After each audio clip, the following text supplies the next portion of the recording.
একটু খেয়াল করে কয়েক মিনিট আমার কথা শুনতে হবে। সমঝোতা মানে কি? সমঝোতা মানে হচ্ছে আমি যে কাজ করতে চাই, আমি আপনাকে বুঝাইতে চাই যে সে কাজটা আপনার কল্যাণের জন্য। আমি যদি এটা বুঝাতে পারি তো আপনি কি করবেন? আমি যে কাজ করতে চাই সে কাজে আমাকে সহযোগিতা করবেন। তদ্রূপ আপনি যে কাজ করতে চান, আপনি যদি আমাকে বুঝাতে পারেন যে এই কাজটা আমারও কল্যাণের জন্যে, তো আমার জন্য উচিত হবে আপনাদের সহযোগিতা করা। কথা ঠিক না বেঠিক? তাহলে পরস্পরে যখন এইভাবে আমরা একটা সিদ্ধান্তে উপনীত হব, একটা সমঝোতা হবে, ভুল বুঝাবুঝি হবে না, মারামারি তো দূরের কথা, পরস্পরের চেহারাও কোনোদিন কালো হবে না। এখানে অনেক ছাত্র ভাইয়েরা আছেন, মাশাআল্লাহ ছাত্র ভাইয়েরা তো আমাদের আলোচনা শুনেই থাকেন। আমি আজকের আলোচনা ছাত্র ভাইদের জন্য নয়, ওলামাদের জন্য নয়। এখানে অনেক যুবকেরা এসছে, এই এলাকার অনেক মুসল্লিরা এসছেন, অনেক বাসিন্দারা এসছেন, এবং আমার মালিক ভাইয়েরাও আছেন, শ্রমিক ভাইয়েরাও আছেন।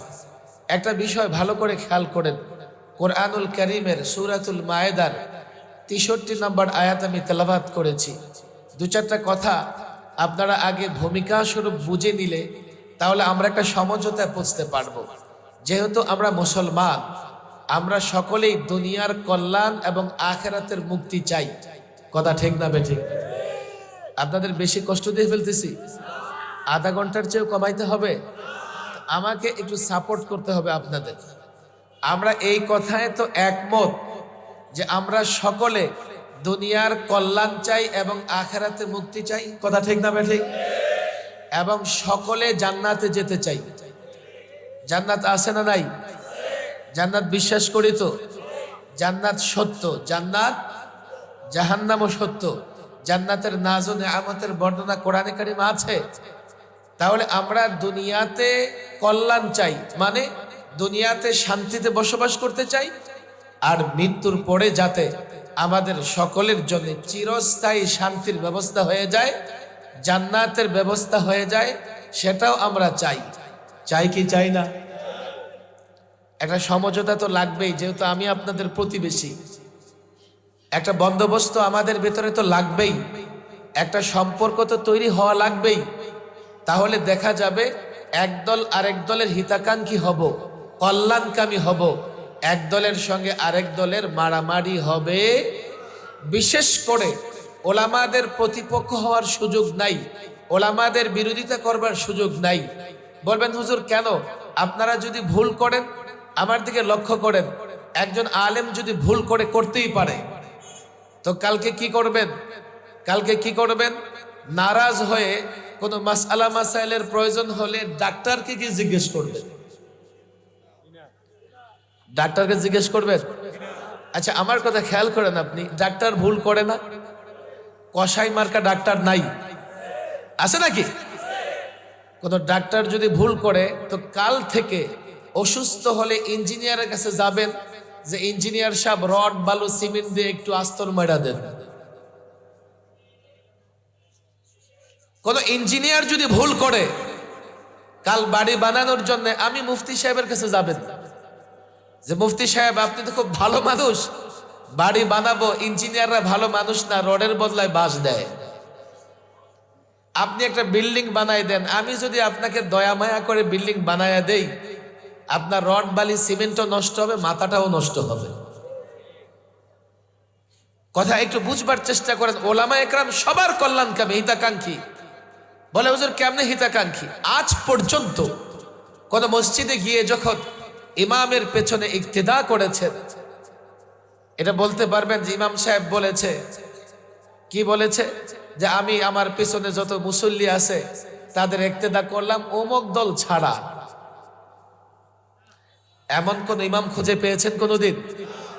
ইমাম সাহেবের পেছনে যেই দলেরই লোক থাকে না কেন, ইমাম সাহেব তার ইমামতির নিয়ত করে কি করে না? আচ্ছা, ইমাম সাহেব যখন নামাজের পরে দোয়া করেন, আলেম যখন দোয়া করেন, রব্বানা আতিনা ফিদ দুনিয়া হাসানা ওয়া ফিল আখিরাতি হাসানা, এই দোয়া করে কি বলেন?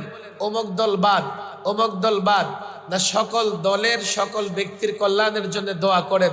একটু বুঝবার চেষ্টা করবেন। ইমাম সাহেবরা, আলেমরা সকলের হেদায়েতের কথা বলে, সকলের কল্যাণ কামনা করে, সকলের মুক্তি কামনা করে। সুতরাং আলেম হিসেবে আমি যখন এই চেয়ারে বসি, আমি যখন মসজিদে বক্তৃতা করি, আমি যখন মিম্বরে বসি, আমি যখন মেহরাবে বসি, কোনোভাবেই আমি কারো অকল্যাণ কামনা করি না, সবার কল্যাণ কামনা করি। কথা ঠিক না বেঠিক? তাহলে এই জিনিসটা বুঝে নেন, সকলে মিলে আমরা মুক্তি চাই, দুনিয়ার কল্যাণ এবং পরকালের মুক্তি চাই কি চাই না? 2 নম্বর বিষয়, আলেমরা সকলের কল্যাণ কামনা করে। কথা ঠিক না বেঠিক? সমঝোতা কি জিনিস?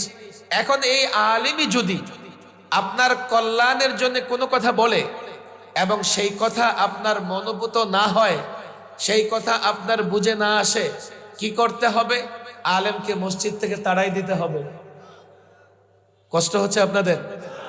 আলেমের বিরোধিতা করতে হবে না আলেমের কথা বুঝবার চেষ্টা করতে হবে? আলেমের কথা এই জন্যই বুঝবার চেষ্টা করবেন, আলেম শুধু বলতে পারবে, আলেম কিন্তু আপনাকে বাধ্য করতে পারবে না।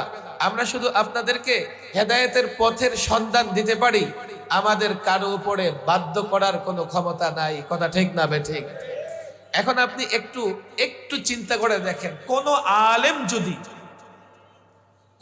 আলেম যদি এই দায়িত্ব পালন না করে, কোন দায়িত্ব? লোকদেরকে সঠিক পথের সন্ধান না দেয়। সঠিক পথের সন্ধান দেওয়ার 2 অর্থ। এক অর্থ হচ্ছে মানুষকে সৎ কাজের আদেশ দিতে হবে, বলতে হবে এটা সৎ কাজ, এটা করো, এটা করো, এটা করো। সঠিক পথের সন্ধান দেওয়ার আরেকটা অর্থ হচ্ছে তাকে অসৎ পথ থেকে বিরত রাখতে হবে। তাকে বলতে হবে এটা করা যাবে না, এটা করা যাবে না, এটা করলে এই ক্ষতি, ওটা করলে ওই ক্ষতি। এই দায়িত্ব যদি কোনো আলেম পালন না করে, তাকে কিয়ামতের দিন আল্লাহর কাঠগড়ায় দাঁড়াইতে হবে। সূরাতুল মায়েদার এই আয়াতে পরিষ্কার বর্ণনা। আমি আয়াত নাম্বার বলে দিচ্ছি, আমি ব্যাখ্যায় যাব না, ব্যাখ্যায় গেলে রাত ঠিকই শেষ হয়ে যাবে। আমি আয়াত নম্বর বলে দিচ্ছি। মাইকের আওয়াজ তো বাড়ি বাড়ি, বাসা বাসা পর্যন্ত পৌঁছতেছে। বাসা বাড়িতে বসে অনেক শিক্ষিত ভাই আলোচনা শুনতেছে, শিক্ষিত বোনও আলোচনা শুনতেছে। একটু বুঝবার চেষ্টা করেন। কোরআনুল কারীমের সূরাতুল মায়েদার 63 নম্বর আয়াতে আলেমদের সমালোচনা করা হয়েছে কঠোরভাবে। হযরত আব্দুল্লাহ ইবনে আব্বাস বলেন, কোরআনুল কারীমে আলেমদের জন্য এর চাইতে কঠোর বার্তা আর কোন আয়াতে নাই। আলেম মানুষকে সৎ পথের সন্ধান দেবে, অসৎ পথ থেকে নিষেধ করবে। তবে এক্ষেত্রে মানুষগুলো 3 ভাগে বিভক্ত হতে পারে। কয় ভাগে?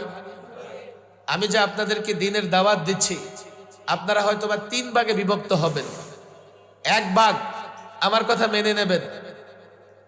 তো আমার কথা মেনে নেবার যদি সম্ভাবনা থাকে, আর আমি যদি লোকদেরকে অসৎ কাজ থেকে নিষেধ না করি, ওই লোকেরা অসৎ কাজ করে যতটা গুনাহ করেছে, আমি মৌলভী সাহেব নিষেধ না করবার কারণে তার চাইতেও মারাত্মক গুনাহ করেছি।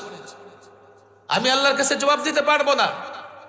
2, এমন যদি হয় আপনাদের বললে আপনারা শুনবেন না, তবে বিরোধিতা করবেন না, সেক্ষেত্রে আমাকে আপনাদের বলতে হবে, মানেন আর না মানেন। 3, এমন যদি হয় যে আমি আপনাদের যদি বলি, তা আপনারা আমার উপর আক্রমণ করে বসবেন,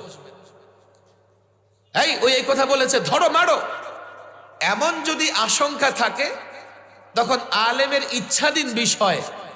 আলেম চাইলে আপনাকে সৎ পথে ডাকতেও পারবে। আর যদি আলেম মনে করে যে আমি পারবো না, তারা যখন আমার উপর আক্রমণ করবে আমি বরদাস্ত করতে পারবো না, তো আলেম চাইলে নিজেকে হেফাজত করবার জন্য চুপও বসে থাকতে পারে। বুঝবার চেষ্টা করেন, আলেমের অনেক বড় দায়িত্ব এটা, যে আলেম জনগণকে কোরআন সুন্নাহর পথে আহ্বান করবে। তবে জনগণ 3 ভাগে বিভক্ত। কেউ কথা শুনবে, কেউ হয়তোবা শুনবে না, আবার আরেক দল হয়তোবা আক্রমণ করে বসবে। এই 3টা শ্রেণী বিবেচনায় আলেমকে অবশ্যই দায়িত্ব পালন করতে হবে। কথা কিন্তু 3টা হয়ে গেছে। 1, আমরা সবাই দুনিয়ার কল্যাণ আখিরাতের মুক্তি চাই। কথা ঠিক না বেঠিক? 2, ওলামা একরাম সকলের কল্যাণকামী। 3, আলেম যদি সকলের কল্যাণকামিতায় আমর বিল মারুফ নাহি আনিল মুনকার, লোকদেরকে সৎ কাজের আদেশ এবং অসৎ কাজের থেকে বারণ না করে, নিষেধ না করে, কিয়ামতের ময়দানে এই আলেম আল্লাহর দরবারে আটকা পড়ে যাবে, মুক্তি পাবে না। 3টা কথা বলার পড়ে একটু ঠান্ডা মাথায় বোঝার চেষ্টা করেন। এখন কোনো আলেম যদি কোনো কথা বলে, আপনি সেটা 3টা কথাই বিবেচনা রাখবেন। 1, আলেম আমার কল্যাণকামী। 2, আলেম আমরা সকলে মিলেই দুনিয়ার কল্যাণ আখিরাতের মুক্তি চাই। 3, যেহেতু আলেম আল্লাহ প্রদত্ত দায়িত্ব পেয়েছে, আমাদেরকে সৎ পথে আহ্বান করবে, আলেমকে আলেমের কাজ করতে দেই। আমি যদি পারবো আলেমের বিরোধিতা করব না, এমন একটা সমঝোতা বন্দোবস্ত আমাদের মধ্যে দরকার আছে না নাই? আপনারা আমার মহল্লাবাসী, আমি প্রতিহিংসায়ও বিশ্বাসী না, আমি প্রতিশোধও নিতে চাই না, এবং কোনো হটকারী কথাও বলতে চাই না। এতটুকু বলি, গত 16 বৎসরে বাংলাদেশে সবচাইতে বেশি জুলুম টর্চার করা হয়েছে আলেমদের উপরে। এখন আপনি এখানে আসেন, আগে 3টা চুক্তি কিন্তু আপনাদের সঙ্গে আমার হয়েছে, 3টা সমঝোতা হয়েছে। কেন আলেমের বিরোধিতা করছো? আলেম কি বলছে? সাখাওয়াত সাহেবের অপরাধ কি ছিল? সাখাওয়াত সাহেব একটা কথা স্পষ্ট বলেছে, কোন মুসলমান মূর্তি পূজা করতে চায় না, সুতরাং বাংলাদেশের মোড়ে মোড়ে মূর্তি বানিয়ে এই মুসলমান যুবকদের ঈমান ধ্বংসের ষড়যন্ত্র করা যাবে না। সাখাওয়াত সাহেবের অপরাধ কি ছিল? স্পষ্ট এই কথা বলেছে, নরেন্দ্র কসাই মুদিকে আমি স্বাগত জানাতে পারবো না, কারণ তার হাতে দাঁতে মুসলমানদের রক্ত লেগে আছে। আমার অপরাধ কি ছিল? আমি পরিষ্কার বলেছি, এমন কোন শিক্ষা ব্যবস্থা মেনে নিতে পারবো না যে শিক্ষা ব্যবস্থায় আমার সন্তানকে বানরের বাচ্চা বানাবে, আমার সন্তানকে ট্রান্সজেন্ডারের নামে সমকামী বানাবে। আমি এমন কোন শিক্ষা ব্যবস্থাকে সমর্থন করতে পারবো না, আমি দুর্নীতিকে সমর্থন করতে পারবো না, আমি জুলুমকে সমর্থন করতে পারবো না। জুলুম করেছো আলেমদের উপরে, বুঝো নাই তোমাদের পরিণতি তোমরা বরণ করেছো। পরিষ্কার বলি, ভবিষ্যতেও যদি আলেমদের, যারা জনগণের কল্যাণকামী, যারা মানুষের মুক্তি চায়, তাদের বিরোধিতা করবে, তাদের একই পরিণাম হবে।